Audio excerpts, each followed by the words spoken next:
नमस्कार मित्रांनो, स्वागत आहे तुमचं आजच्या ह्या व्हिडिओमध्ये. मित्रांनो, आजचा व्हिडिओ आपल्यासाठी खूप महत्त्वाचा आहे, कारण की देशातली सगळ्यात मोठी बँक म्हणजेच भारतीय स्टेट बँकेमध्ये खूप जास्त आणि महत्त्वाच्या पदांसाठीची मेगा भरती या ठिकाणी होणार आहे.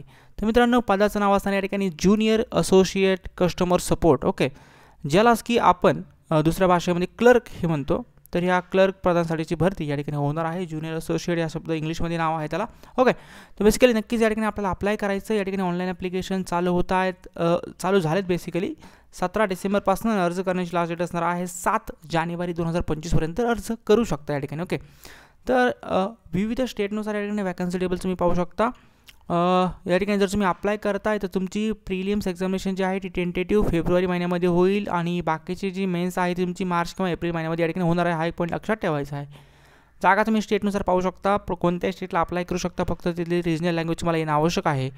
जर आपण महाराष्ट्र पाहिला तर महाराष्ट्रामध्ये 2 विभाग आहे, एक महाराष्ट्र मुंबई मेट्रो आणि एक दुसरा आहे महाराष्ट्र, ओके. तर मित्रांनो, ही जी भरती आपल्यासाठी आहे ती खूप महत्त्वाची असल्यामुळे महाराष्ट्रामध्ये जागा पण खूप जास्त आहेत. त्या दृष्टिकोनाने आपल्याला अप्लाय करायचे. जागा जर आपण पाहिल्या तर जागामध्ये महाराष्ट्र मुंबईसाठी 1163 जागा आहेत. त्यानंतर महाराष्ट्र म्हणजे गोव्यामध्ये जर पाहिलं तर 20 जागा या ठिकाणी असणार आहे.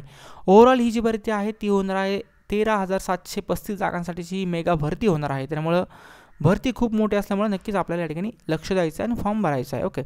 तुम्हाला लोकल लँग्वेज येणं आवश्यक आहे, म्हणजे मराठी भाषा तुम्हाला येणं या ठिकाणी आवश्यक आहे.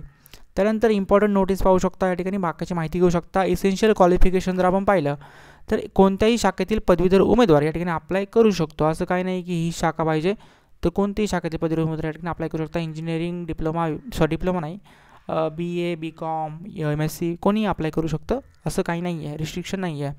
त्यानंतर बाकीची माहिती घेऊ शकता. या ठिकाणी इलिजिबिलिटी क्रायटेरियामध्ये एज लिमिट हा एक महत्त्वाचा फॅक्टर आहे. एज लिमिटमध्ये तुमचं वय हे 20 ते 28 वर्षामध्ये तुमचं वय एज लिमिट पाहिजे. SC ST वाल्यांना या ठिकाणी 5 वर्षाची सूट मिळेल, ओके. OBC वाल्यांना या ठिकाणी 3 वर्षाची सूट या ठिकाणी एजमध्ये मिळणार आहे. हे 2 पॉईंट लक्षात ठेवायचे आहेत. खाली येऊया. खाली आल्यानंतर जर आपण पाहिलं तर काही महत्त्वाचे स्टँडर्ड्स दिले ते एकदा पाहू शकता. List of the medium of examination. तर ही परीक्षा तुम्ही महाराष्ट्रामध्ये जर तुम्ही राहत असाल तर महाराष्ट्राच्या उमेदवारांसाठी ही परीक्षा तुमची हिंदी, इंग्लिश आणि मराठी या 3 लँग्वेजमध्ये तुम्ही पेपर देऊ शकता. फेज 1 जो प्रिलिम्सचा एक्झामिनेशनचा फेज 1 आहे तो तुम्ही या ठिकाणी पाहू शकता. तर फेज 1मध्ये मित्रांनो बेसिकली 3 सेक्शन असणार आहे तुमचे. 20-20 मिनिटाचा प्रत्येकाला कालावधी असेल. English, numerical ability, reasoning. प्रत्येक इंग्लिशला 30 प्रश्न 30 गुण, न्यूमेरिकल ॲबिलिटीला 35 प्रश्न 35 गुण, रिझनिंगला 35 प्रश्न 35 गुण, असे 100 प्रश्न, ओके. 100 मार्क्स असतील. 1 तासाचा तुम्हाला कालावधी या ठिकाणी तुमच्याजवळ असेल. टाईम कमी असतो, फक्त लवकरात लवकर क्वेश्चन सॉल्व करायचे आहेत. त्यानंतर फेज 2 जो आहे तो मेन्स एक्झामिनेशन असणार आहे. मेन्समध्ये जर आपण पाहिलं तर मेन्समध्ये 4 सेक्शन या ठिकाणी असतील. 4 सेक्शनमध्ये 120 मार्क्स मला असणार आहे. 190 प्रश्न असतील. 2 ते 40 मिनिटाचा कालावधी असेल. त्यामध्ये जनरल फायनान्शियल अवेअरनेस आहे, जनरल इंग्लिश आहे, ॲप्टिट्यूड आहे, रिझनिंग आहे, कम्प्युटर ॲप्टिट्यूड आहे, असे प्रश्न तुम्हाला असतील, ओके.